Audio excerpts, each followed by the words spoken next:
Materi pertama ialah menjelaskan tentang pengertian ISP.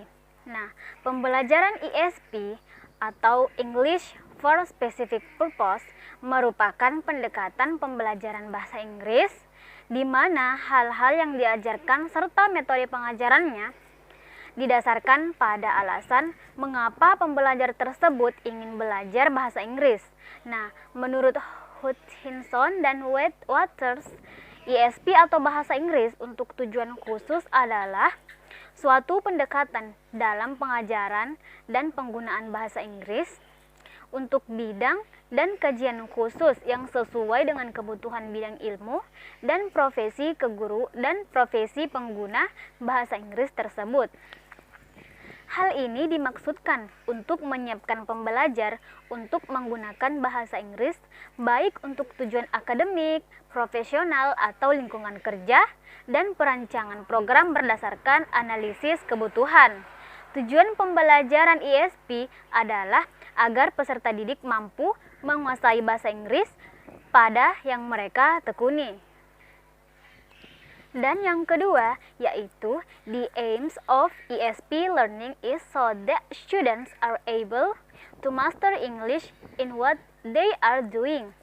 Students who are in chemistry, they must understand English related to chemistry, or if they are engineering students, they must know English for engineering, or if they work in hospitality, then they must master English in hospitality.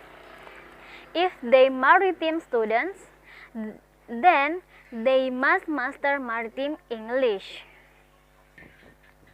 Dan yang ketiga, yaitu what are the difference between English for general purpose and English for specific purpose. Nah, English for general purpose yakni yang pertama yaitu learn about grammar, sentence, and language structure. Yang kedua yaitu improve for language skills in general. Yang ketiga, there is no certain task. Kemudian, according to Hutchinson and Waters theory, ESP is an advanced approach to language in which all the choice relative to content and strategy based on the limit reasons for learning. Dan yang keempat yaitu mention 3 reasons behind the origin of ESP. Yang pertama, the demands of a brave new word. In this point, it means about the effect was to create a whole new mass of people wanting to learn English not for the pleasure or prestige of knowing the language, but because English was the key to the international currencies of technology and commerce. The second is revolution in linguistics. Traditionally, the aim of linguistics had been to describe the rule of English usage, that is the grammar. In English language teaching, this gave rise to the view that there are important differences between the English of commerce and that of engineering. The last is focus on the learners. Learners were seen to have different needs and interests which would have an important influence on their motivation to learn and therefore on the effectiveness of their learning. Next, materi kelima yaitu English for Specific Purpose ESP is a subset of English as a second of French language.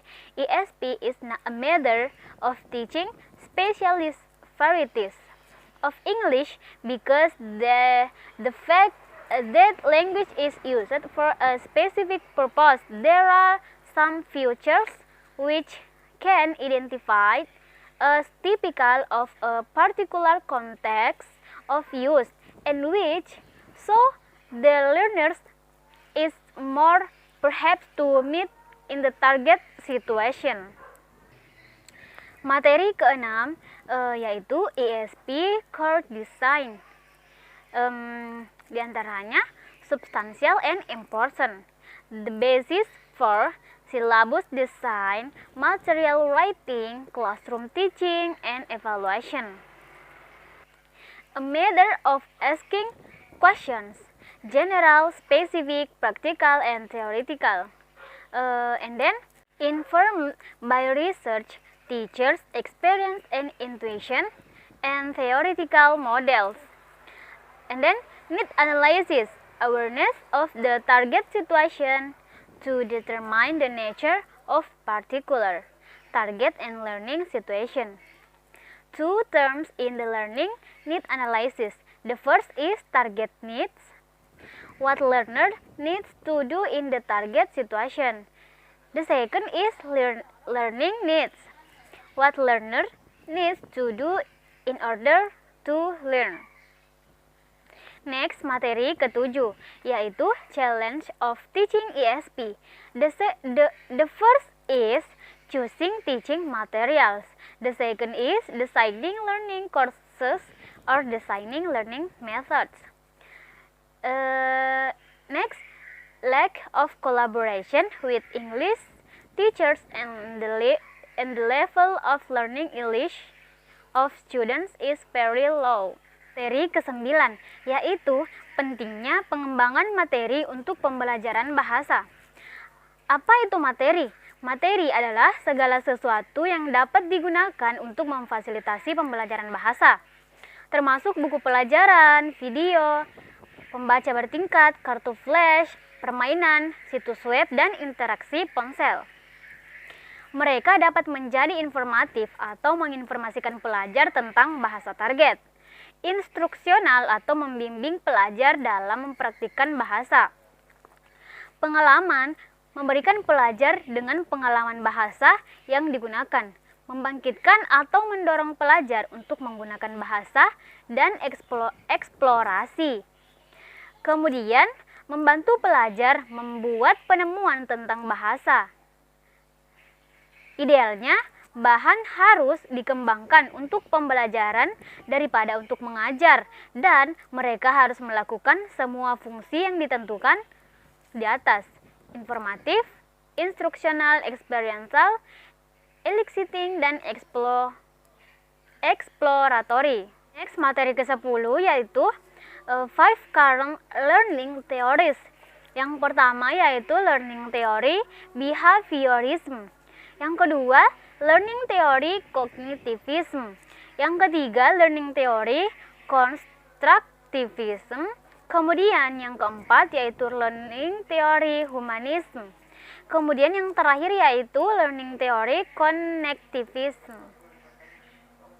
Next, pada materi ke-11 yaitu sifat metodologi. Nah, ketika kita berbicara tentang metodologi, yang kami maksud adalah semua aspek bahasa dari membaca artikel yang kompleks sampai membuat presentasi. Hutchinson dan Waters menyatakan bahwa tidak ada metodologi khusus untuk ESP.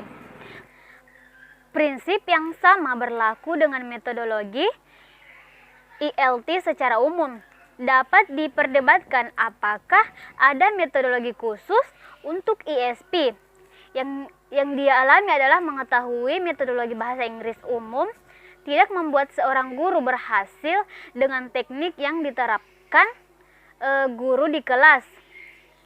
Sebagai contoh, jika guru tidak terbiasa dengan mata pelajaran khusus seperti tanur sembur atau pembangkit listrik, dia tidak akan bisa menyiapkan bahannya sendiri untuk masalah ini. Tidak selalu mungkin menemukan materi apa yang ingin Anda gunakan selama kursus Dalam kursus ESP, guru harus berusaha lebih keras daripada guru bahasa Inggris secara umum. Nah, pada materi terakhir yaitu tentang membuat silabus. Nah, silabus kursus memperkenalkan Anda dan subjek kepada siswa Anda, mengkomunikasikan tujuan dan harapan Anda, berfungsi sebagai pemberitahuan resmi kepada siswa tentang kebijakan dan persyaratan kursus, dan berfungsi sebagai alat pembelajaran yang baik, seperti cetak biru sebuah gedung. Silabus membantu Anda membangun kursus yang dipikirkan dan diatur dengan baik. Rincian direncanakan dengan hati-hati dan tidak sembarangan ditempelkan pada menit terakhir.